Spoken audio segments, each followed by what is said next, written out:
Welcome to the Great Library of Alexandria.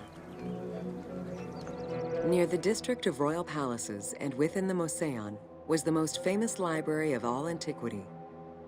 The Library of Alexandria was built to house all of human knowledge. At its pinnacle, the library was believed to contain over 700,000 parchments.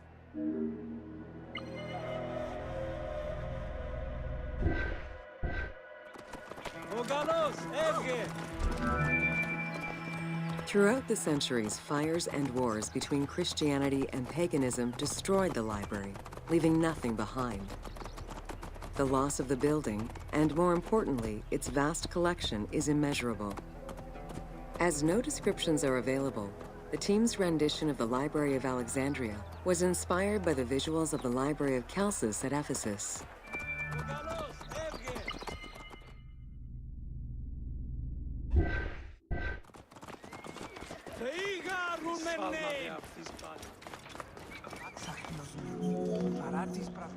While much of the collection was purchased at the government's expense, the library also obtained books through other means. Any books owned by travelers coming through the city were seized to be copied for the library. The copy would then be returned to the owner, and the original entered into the library's collection.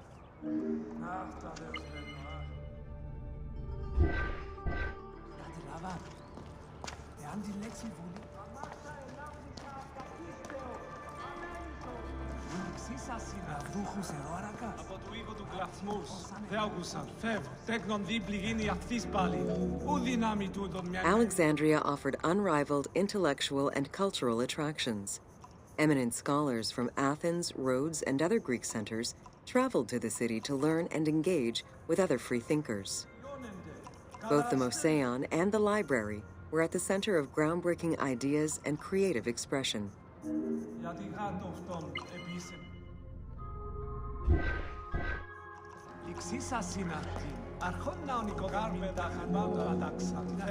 The great minds of antiquity were usually well-versed in many disciplines, which were often associated to specific schools of thought.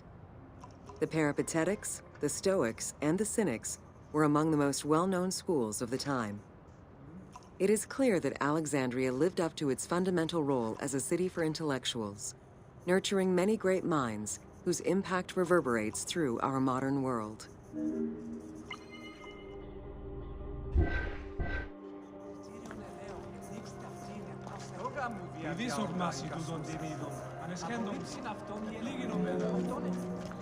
Hypatia of Alexandria was a Greek mathematician, philosopher, astronomer, and inventor. Though born in Greece, she eventually migrated to Alexandria, like many great minds of the time. It is there that she became the head of the Neoplatonist school of Alexandria.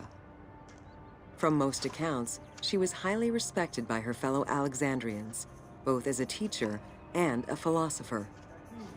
With her death, the age of great ancient scientific discoveries came to an end.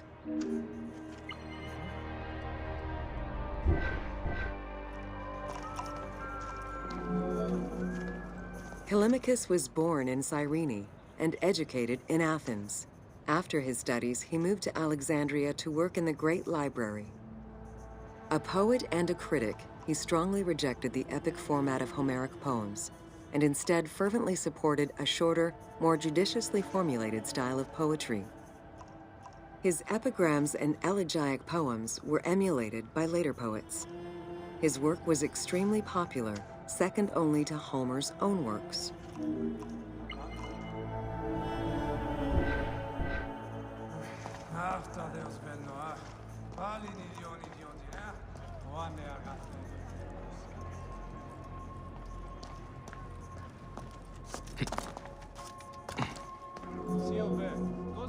It was in Alexandria that mathematician Euclid, the father of geometry, wrote the Elements, laying out the foundational work of what would become modern algebra and number theory.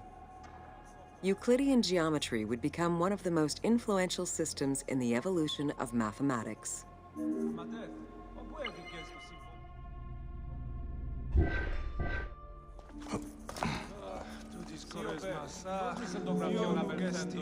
How do you calculate the circumference of the Earth with a camel, 2 sticks, and shadows cast by the sun. This is what Eratosthenes of Cyrene described in his principal work, Geography, while he was director of the Great Library of Alexandria. He is credited for the invention of the armillary spear around 250 BCE.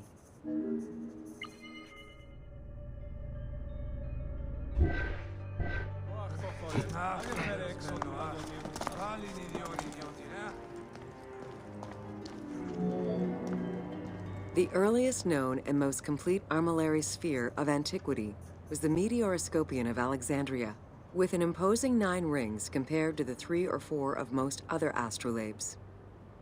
Known as the zodiac krikatoi amongst the Greeks, the Meteoroscopion was used to determine the location of celestial bodies around the Earth. Every self-respecting astronomer of antiquity would have sought to use this tool to better understand the celestial movements.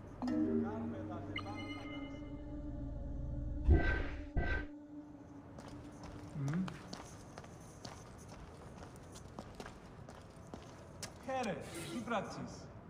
Καλώς έχω.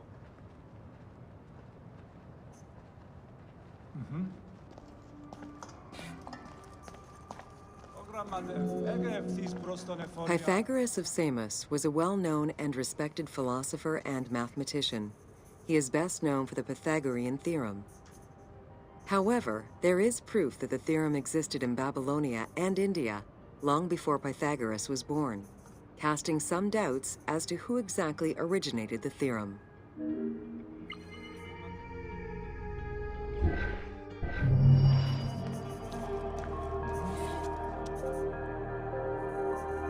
Γραμματεύ, καλεί τον Ταμιάν να δώσω αυτό. Αναγγειρία προς το κοινόν ταμείο. Οφειλόμενα αυξήσει την ημερή.